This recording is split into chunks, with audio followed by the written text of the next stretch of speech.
उद्धव ठाकरे जी एक सार्वजनिक रूप से घोषित करके दिल्ली इसलिए गए थे कि उनको इंडिया गठबंधन के सभी नेताओं से मिलना था और उनकी जो मीटिंगें हुई हैं अलग अलग नेताओं से उसका खूब प्रचार प्रसार किया गया। जिस मीटिंग को गोपनीय रखा गया वो मीटिंग थी एक गुप्ता परिवार के बीच के एक गुप्ता से मीटिंग।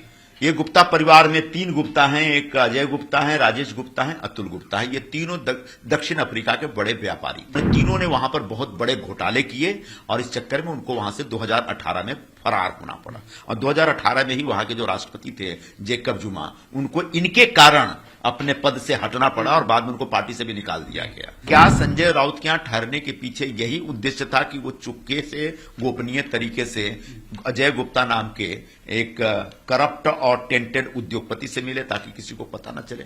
उद्धव ठाकरे जी एक सार्वजनिक रूप से घोषित करके दिल्ली इसलिए गए थे कि उनको इंडिया गठबंधन के सभी नेताओं से मिलना था और उनकी जो मीटिंगें हुई हैं अलग अलग नेताओं से उसका खूब प्रचार प्रसार किया गया।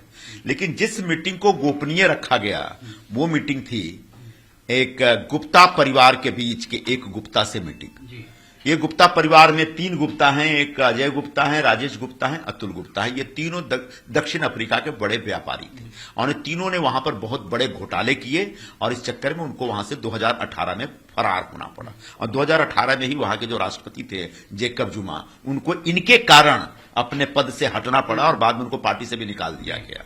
तो आज भी इनमें से 2 भाई फरारी हैं। इंटरपोल की नोटिस है, रेड कॉर्नर नोटिस है और अभी तक वो गिरफ्तार नहीं हुए, दुबई बेस में इस समय। लेकिन तीनों के अलावा जो तीसरा भाई है तीनों में अजय गुप्ता, इसने कुछ कोशिश करके अपने ऊपर से सारे केसेस ड्रॉप करवा लिए, वो भारत में है।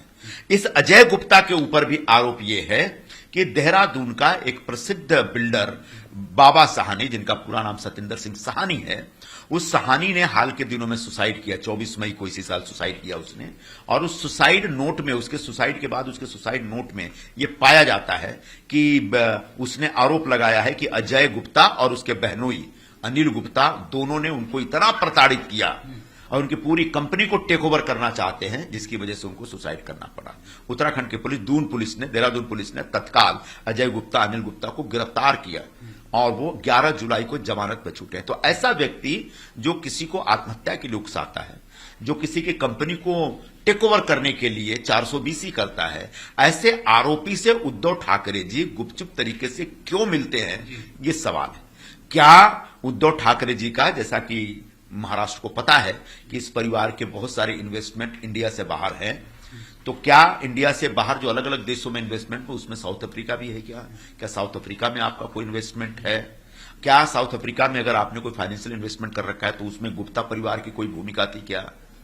क्या आपके पास जो बाबा सहानी जिस बिल्डर ने सुसाइड किया, क्या उससे आपका कोई लेन देन था? उसमें कोई इन्वेस्टमेंट था जिसको आप सेटल करना चाहते हैं इनसे गोपनीय तरीके से मिलके?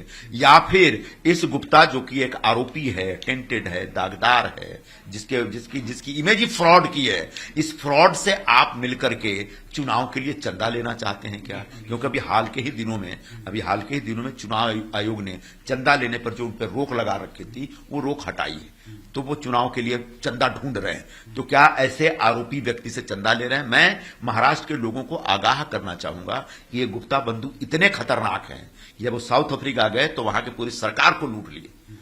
ऐसे गुप्ता बंधु से अगर ठाकरे परिवार कोई चंदा लेता, उद्धव ठाकरे कोई चंदा लेता है, तो उसके बाद महाराष्ट्र का क्या होगा इसकी कोई गारंटी नहीं दे सकता। सर, हमने देखा, बात करते हैं उद्धव ठाकरे, जब भी किसी विधायक से मिलना होता है, उनको मिलना होता है, तो विधायक को कई घंटे इंतजार करना पड़ता है या शायद कभी कभार नहीं मिलते। ऐसे समय पे दिल्ली जाते हैं उद्धव ठाकरे, ये अपने आप में, लेकिन क्या ये मुलाकात किनके घर से हुई? क्या सवाल, बहुत बड़ा सवाल है। उद्धव ठाकरे जी जब भी दिल्ली जाते हैं तो आमतौर पर ताजिया मौर्या में ठहरते हैं।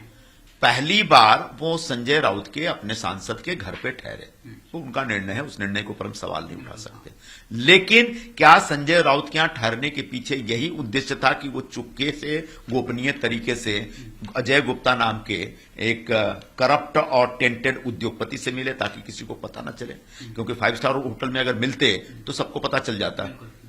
तो क्या इस मीटिंग के लिए वहां गए थे? एक। दूसरी बात, अपने लोगों से मिलने के लिए उनके पास वक्त नहीं रहता, लेकिन एक आरोपी से मिलने के लिए खास मुंबई से दिल्ली जाते हैं, ये अपने आप में बड़ा सवाल है। क्या ये दिखावा कह सकते हैं कि जो दिल्ली इंडिया अलायंस के लोगों को मिलने गए, इंडिया अलायंस के नेताओं से मिलने जा रहे हैं, इस प्रकार का प्रचार तो किया गया था, क्या ये दिखावा? लेकिन दिखावा भी हो सकता है, उनका एक पॉलिटिकल मूव भी हो सकता है, लेकिन दिखाने को यह था कि बड़े बड़े नेताओं से मिलने जा रहे हैं और उसके ठीक पीछे छुप करके एक उद्योगपति से मिल रहे हैं। सर, क्या इस मामले की जांच आप मांग करेंगे दिल्ली पुलिस या केंद्र एजेंसी करें? दिल्ली पुलिस और ईडी के पास पहले से अजय गुप्ता के बारे में बहुत सारी शिकायतें हैं। अजय गुप्ता के खिलाफ जो बाबा साहनी जिनने सुसाइड किया, वो सुसाइड के 1 महीने पहले ही ईडी को इस प्रकार की नोटिस भेजी थी, शिकायत भेजी थी कि इसने बड़े पैमाने पर मनी लॉन्ड्रिंग कर रखी है और वही पैसा देहरादून और सहारनपुर में इन्वेस्ट कर रहा है। तो संभवतः ईडी इसकी जांच कर रही होगी। उद्धव ठाकरे से जवाब तो निश्चित तौर पर ईडी जब जांच करेगी तो उस जांच के दायरे में अजय गुप्ता और उद्धव ठाकरे की मीटिंग भी आ सकती है कि क्या अजय गुप्ता के जो मनी लॉन्ड्रिंग के पूरे प्रकरण में उद्धव ठाकरे का भी मनी शामिल है क्या।